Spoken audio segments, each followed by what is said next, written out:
Good morning and welcome to the Petersen Mullen press conference. Thank you so much for coming. There's an awful lot to cover this morning and we're so happy you're here. I'd like to mention that the Mullen Museum in the spring of 2014 will have a Bugatti exhibit and a wonderful display. And right after this, if you want to find Andrew, where are you? Andrew Brudnick? Right there. Where's Andrew? Andrew will be able to answer any questions on the exhibit, so please get with him. I want to also say that we're here today looking forward in 2014 to the 20th anniversary of the Petersen Museum, and as we prepare for that, one of the things that we want to ensure you of is that we're going to take care of Mr. Petersen's desires, wishes, and the legacy that he started, the museum that he started 20 years ago. And that is to preserve and the culture, explain the culture of Los Angeles as it relates to the automobile. But with that, we want to expand on that. And with the vision of the board members that are here and have been with the museum for 20 years, including Peter Mullen, Bruce Meyer, and David Sidoric, who kind of make up the trio that are guiding us, we're ensured that we're going to have that capability. I think today Bruce Meyer is with us. Bruce, if you raise your hand, Bruce has been with us. Actually, he was with I think a part of the museum before it became a museum. Another board member is Richard Varner. Richard's our treasurer on the board. David Sidoric's with the cars right now. Is that somebody's waving?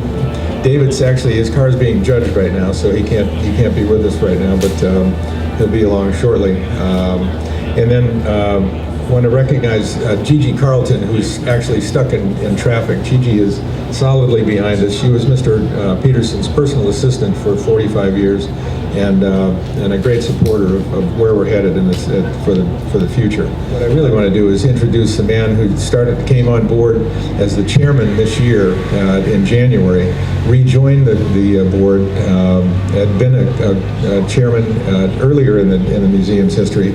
He's been a part of the museum since the beginning. In fact, when the museum opened, several of his cars were on display, and some of Mr. Petersen's favorite cars, his French cars. But with that, I'd like to introduce Peter Mullen, Chairman.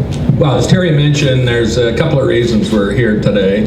One is to look back the last 20 years of the Petersen's terrific existence, which we're all proud of, and then to look forward to the next 20 years. And where will the Petersen Automotive Museum go in the next 20 years? If you close your eyes for a minute and start with a blank piece of paper and say to yourself, now, if I wanted to be part of a fantastic, world well-known, recognized automotive museum, where would it be? And I think you'd first say to yourself, well, it has to be in Southern California because that's the car capital of the world. Maybe Wilshire Boulevard has a ring to it. That's a pretty important street. Maybe somewhere around Museum Row. That would be a good place. And then when you open your eyes, you realize that that's exactly what we started with, which is a great museum on Wilshire Boulevard. First museum on Museum Row in Southern California. So we're all very excited about where the Petersen will be going.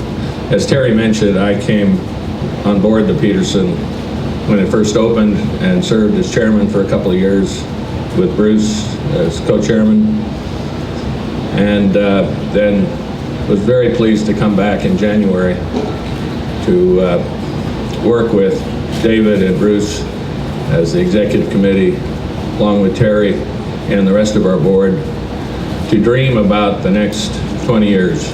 So what's that dream about? It's about simultaneously focusing on preserving, respecting, honoring the Southern California car culture that is what the Petersen has stood for all these years, and at the same time expanding our vision to a more global vision of the future of the automobile, global recognition of cars that have been designed and are celebrated throughout the world. Alternative energy that will drive our vehicles in the future so that we can discuss that. The education of the role that the car has played historically and will play in the future. And the design of the automobile, cars as art, because as all you know, in the last 5 years, the museum world has recognized that the automobile is actually an art form as well as a transportation device. And we have right in Southern California at Art Center in Pasadena, the hotbed of automotive design. Probably 85% of all the cars that you all love in this room were designed by a graduate student of Art Center in Pasadena. So we've got it all there, and we're very excited about that. So we decided, well, what needs to be changed beyond the expansion of the galleries and the education and the design aspects and acquisitions of new cars that celebrate Southern California. And that was, frankly, the building, which we inherited a nice building, a rectangular Orbox department store that got converted into a museum. You probably wouldn't start with an Orbox store if you were going to build a museum, but that's what we got. And for these 20 years, it's worked perfectly. But our vision was if this is going to be an icon in Los Angeles, it needs to look like an icon. And frankly, a department store doesn't look like that. I asked Gigi last night because our dear beloved Bob Petersen is no longer, well, he's in the big Concours in the sky right now. But I asked her what he would have thought of our new design, and she said, Peter, I can tell you exactly what his words would have been, which is, wow, and thank God we're finally turning this department store into a real museum. And so that made us all feel very good.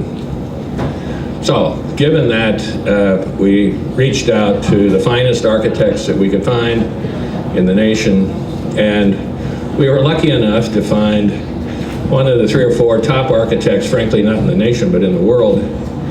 And the founder of that architectural firm 50 years ago is a car guy. And his name is Gene Cohen, the firm Cohen, Petersen, Fox. And they have designed incredible buildings everywhere, from Shanghai to Dubai. The projects, the Museum of Modern Art in New York, the Rodin Museum in Seoul, the Grand Stade in Casablanca, Morocco, the World Bank headquarters in Washington, D.C., as well as countless others, but no building in Los Angeles. So this is a great opportunity to take one of the world's great architects and have him come to Los Angeles and realize a dream. And Gene himself, the founder of the firm, is the one who has taken on this project and has put his personal touch on it. So with that, I will stop talking and introduce a great friend of ours and one of the world's great architects, Gene Cohen.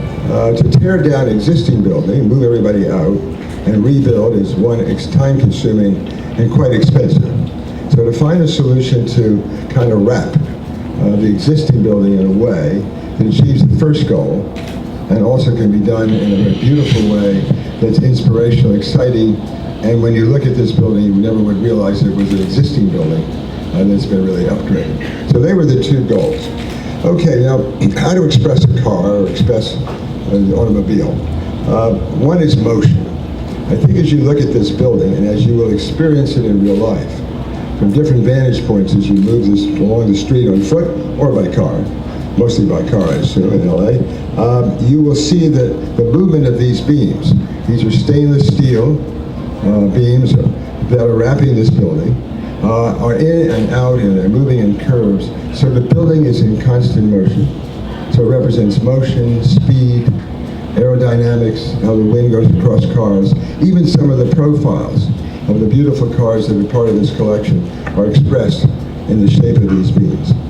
So the beams are stainless steel, or they're really the rivets, I call them, stainless steel on the outside, And they're aluminum on the backside. The backside is painted a hot rod red, so it emphasizes speed and the beauty of these exciting cars. And on the outside, of course, is the stainless. The beams, just for dimensions, are 12 inches thick. They range 2 feet to 7 feet in their height. And I just discovered, I was saying 25 feet average length. It's actually 26 and a half feet average length of these beams. They're erected off-site, and they're brought to the site and then installed. And they're supported off the existing structure of the museum building, or the former department store. So, one, you're talking about the dynamic movement, exciting, elegance, beauty, all the wonderful things about these cars. To me, they are art. Cars are spectacularly beautiful, and so the building needs to represent that. The tallest beam I discovered is about 80 feet high off the ground, where the roof is about 55. You will see that these beams are coming up over the roof, and will create one of the great outdoor spaces for entertaining anywhere, but certainly here in LA. And there's a rendering on the wall back there that will show what that might look like. But imagine on a summer evening, stars out and a great party on this roof as part of this exciting museum. Also, you can actually drive into the museum, which is unique for most museums. So this building you do drive into and then park in there and then walk back into the museum, which is very nice. The dimension, just there's 390 feet length of beams or ribbons along Fairfax, and Wilshire is about 180 feet, and Orange Grove about 60 feet. So that becomes the whole new wrapping, so to speak, of the existing building. One other thing that's important is at night and day, the building will look somewhat different. In the daytime, the stainless steel will be most apparent as it reflects the light, although it's a matte finish, which prevents too much glare. But you will pick up the light as it hits and strikes that, and it'll be very beautiful depending which direction you're coming or the sun is coming. This will always appear different. But at night, we're not going to light it from the outside over the stainless, but from behind it, lighting this red wall that is really a corrugated aluminum that's put over the current material that's there. And that will be red at night, and the beams become silhouetted against that. So at night, it takes on a totally different appearance. Obviously, street lights or car lights will cast some light on the stainless, so it won't be dark. But it'll be a very interesting combination of just different quality of light and that the night brings versus the day. So what we have is a building that I think is going to, for everyone, be exciting to see, either day or night. It will express what's inside. You're going to want to go in and see these cars. And when you get in, you'll be even more surprised because the cars are so beautiful. And the experience, I think, will be one you won't forget. And it is one last thing. It's opposite, obviously, on Wilshire, other very fine museums. But it's more like the ballerina, the dancing lady, versus the gentleman in black tie. So we think this is the one that is the gateway to the Museum Row. Will kind of catch your eye, excite you about being there, but then the experience of all the museums is going to be quite wonderful. So as architects, I live in New York, but I've been in LA a long time in my life, and been visiting back and forth many years. I'm so excited about this project that I wanted to spend a lot of time working with it. But most important because, frankly, the board of this museum is probably the nicest clients anyone could ever want. And we're enjoying it. Plus, you keep looking at cars, you can't help but be excited. So anyway, I'll be happy to take any questions related to the architecture. Can I just interrupt? Well, this would be about a 14, 16-month actually operation once we start. Hopefully complete by early 2015. I just wanted to, Yeah, sure. if I could just add something, having been with the museum and been a neighbor of Bob Petersen for so many years, I just want to emphasize that we remember Bob with the Hot Rod Red, because that was the red of the Hot Rod magazine. That was Gigi's first expression.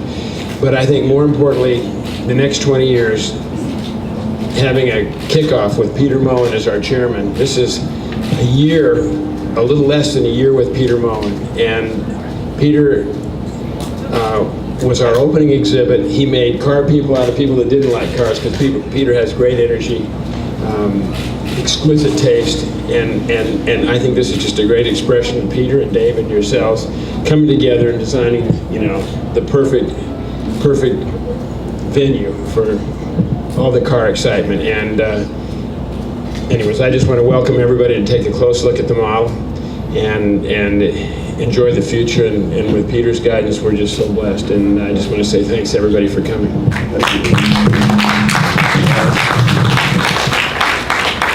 Any questions at all? One thing I do when you notice the model, there's this juxtaposition between this kind of the boxy building that's behind and this movement of curves of the steel beams, and so you'll see in some cases the stainless is out almost 7-8 feet away from the facade of the existing building, and other times it's up right against it. So this kind of movement in and out is wonderful. Last point, as you look at cars on the road, you see them differently whether they're coming at you, going by you, or from the side or the back. The museum does the same thing. This building is not static. So wherever you are in different points of view, it will appear somewhat different, but we think always hopefully beautiful and exciting to you. Thank you. So thank you all very much for coming and appreciate it. Thank you.